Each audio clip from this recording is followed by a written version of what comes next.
नीरज दलवी, वो यहाँ पे बैठे हुए हैं आपके सामने।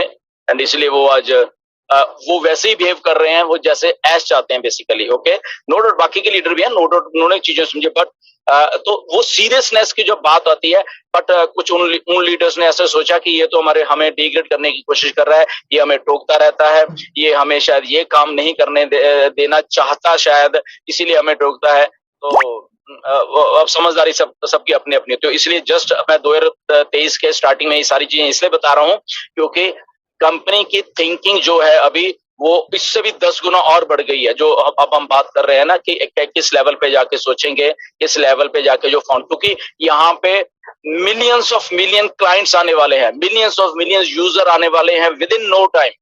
ये बहुत कुछ हो रहा है। अगर 5.4 बिलियन यूजर्स ने बीएन स्पोर्ट्स पे को देखा है, ओके, तो वहां पे 5.4 बिलियन टाइम हमारी ऑन पैसिव को भी देखा गया होगा।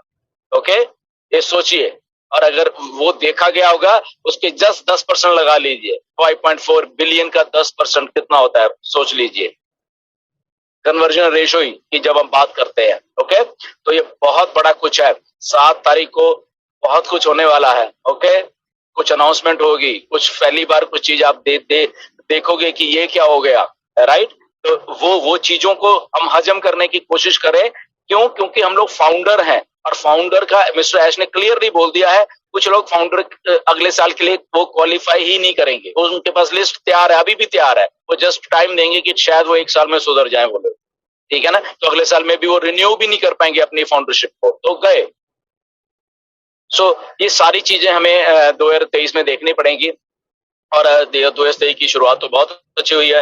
ओके, हमारे सबके साथ बुर्ज खलीफा में अगर पहुंच गए हैं तो 2023 में हम लोग वो एडवर्टाइजमेंट से जो कि क्योंकि क्यों वहां पे की गई, क्योंकि बहुत बहुत लोग वहां पे छुट्टियां मनाने गए हुए हैं, और उन्होंने वहां पे कल देखी, आपने भीड़ भी देख ली होगी।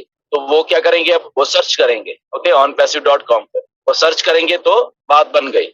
ओके, वो सब कहाँ आ रहे हैं, हमारे पास ही आ रहे हैं। ओके, करो search, because this is pure form of automation. Okay, तो ये ऑटोमेशन है, यहाँ पे डन डील है हमारे लिए। ओके, हमें फालतूगिरी कुछ भी करने की जरूरत नहीं है एक्चुअल में यहाँ पे।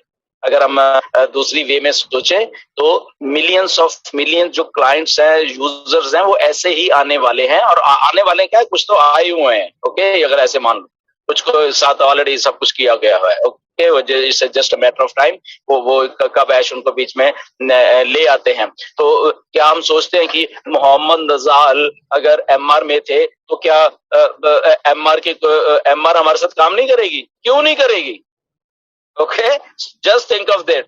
अगर वो इतनी बड़ी कंपनी से निकल के आए हैं, अगर डॉक्टर सोहा, डॉक्टर सूजन पहले जहां पे भी वो लोग थे वहां पे, तो क्या उन लोगों को मालूम नहीं होगा ऑन पैसिव के बारे में? बिल्कुल होगा। तो वो उस लेवल के क्लाइंट्स हैं। इतने सारे पीएचडीज कभी किसी कंपनी में देखे अपने काम करते हुए? किसके लिए? हमारे लिए।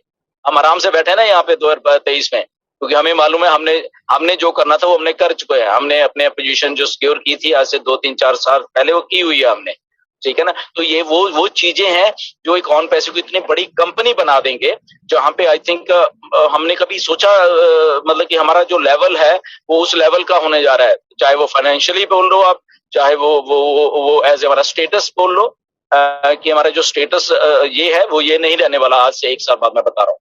ओके, वो कुछ और भी होगा, क्योंकि जब फाइनेंशियल फ्रीडम आपके पास आती है तो आपके दिमाग, आपके चीजें, और आपको कुछ अच्छा करने के लिए करते, तो आपका स्टेटस भी देखना 2024 की जब जनवरी होगी उसमें आपका स्टेटस देखना किस लेवल का होने वाला है, राइट। तो ये सारी चीजें हैं बेसिकली जो ऐश की जो क्रिएटिव दिमाग है उसके थ्रू बन रही हैं। ये हमें इस बात पे आना चाहिए कि ऐश का जो क्रिएटिव दिमाग है वो वहां पे जा रहा है जहां पे बियॉन्ड इमेजिनेशन है वो सारी की सारी चीजें। ओके, तो इसलिए वो प्रोडक्ट्स में भी वही उन्होंने अपनी इमेजिनेशन को डाला हुआ है, जहां पे शायद कोई डालने में कामयाब ही नहीं हुआ। वो सारी की सारी जितने भी इमेजिनेशंस हैं।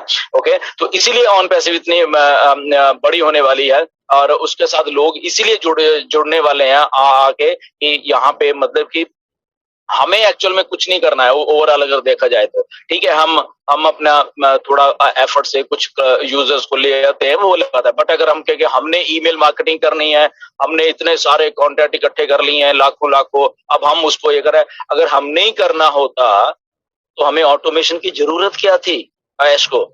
ये काम तो पहले भी हो रहे थे, लोग डाटा इकट्ठा करते थे और डाटा इकट्ठा करके फिर उसको बल्क ईमेलिंग और ये और वो वाले सिस्टम में डालते थे, फिर वहां से कोई आता था कोई नहीं आता था। ये तो पहले भी हो रहा है, वो अभी भी हो रहा है, तो फिर हमें ऑटोमेशन की क्या जरूरत थी? ओके, तो this is pure form of automation, जहां पे हमारा डोमेन नेम हमारे बिहाफ के ऊपर हमारे लिए ही काम करने वाला है। ये सारे के सारे जितना भी आप डाटा सोच रहे हो इकट्ठा करके शायद मैं लूंगा, ये बहुत मुश्किल काम है, ऐसे नहीं कन्वर्जन होती। ओके, क्योंकि उस डाटा में बहुत कुछ बोगस डाटा है।